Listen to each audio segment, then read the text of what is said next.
Cooper Snyder was on site in Cardington as the Mohawk Warriors took on the Cardington-Lincoln Pirates.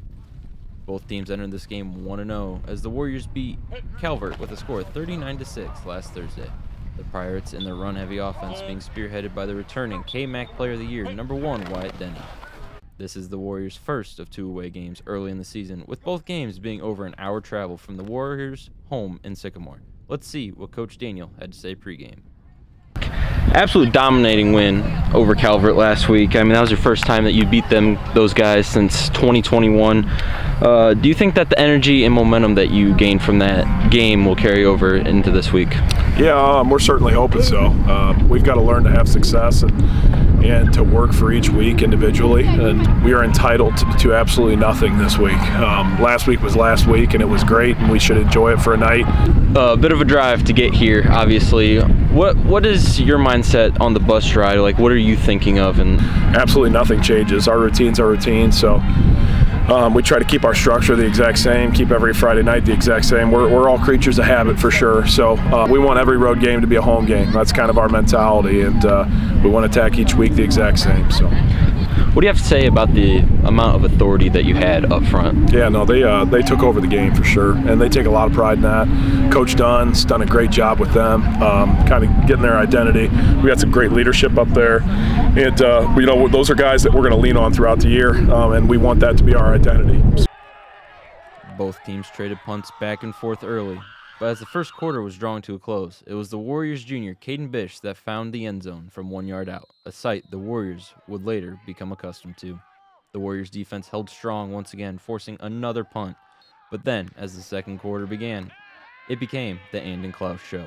First, it was him bullying the tackling defenders, and eventually, he was able to walk into the end zone untouched from 1 yard out. In the first half, Clouse was able to use his legs very effectively, being the main reason the Warriors were able to pull away. On the next drive, he was able to connect with #2 Brant Kirian on a screen pass, pushing the Warriors' lead 24-0.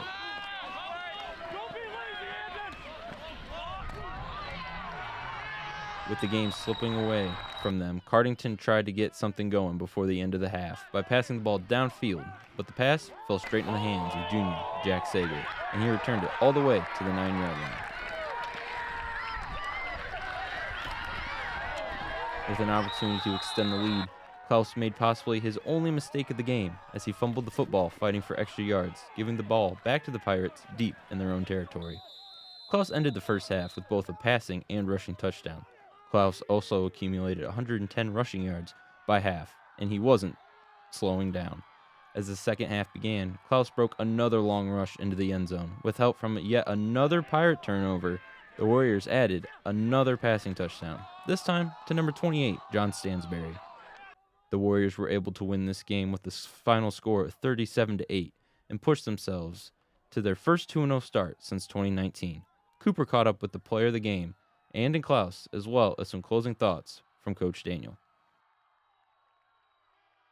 Here with the player of the game, Andon Clouse. Andon, you had an absolute phenomenal game running the football. What do you have to say to the big men up front that are blocking for you? Yeah, they did a great job coming into the game that we would have to establish the run, to get the pass game. But we did a great job getting the run down, and then we started throwing the ball at the end of the game. So now you got to focus on to next week. Another long drive. How do you and the team mentally prepare? Yeah, it's just the same mentality that we've always had from week one.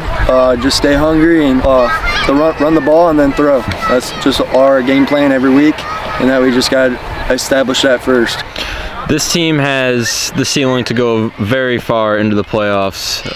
What kind of work do you guys still need to put in? Just getting our pass game down a little better.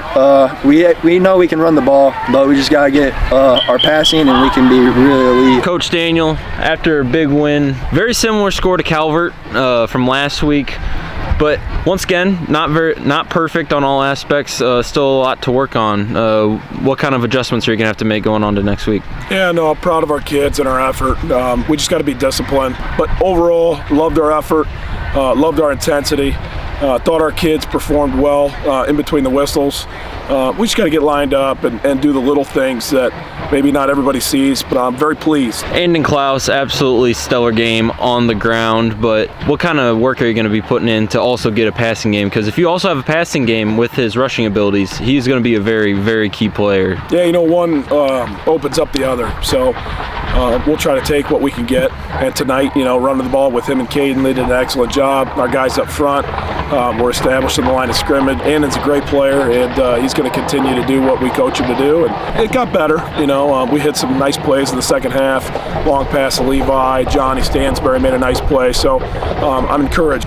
I got a crazy little stat that I was looking through earlier this week. This is Mohawk's first time being 2-0 since 2019. Your first season coaching. What does that got to say? It takes a lot to make this thing run. So just grateful for our kids. We're extremely hard on them. We demand a lot out of them, and they respond. You don't take these moments for granted when you've had some down years in the past and stuff. And I'm grateful to have the guys around me that I do, and it's a lot of fun.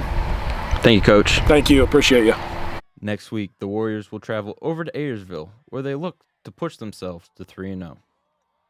Tonight's coverage was made possible thanks to the support of our sponsors. We would like to thank NLS Professional Grounds, Clouse Construction, Xcaret Mexican Restaurant, Your Legacy Federal Credit Union, and Hope in Fostoria. Thank you all for your support.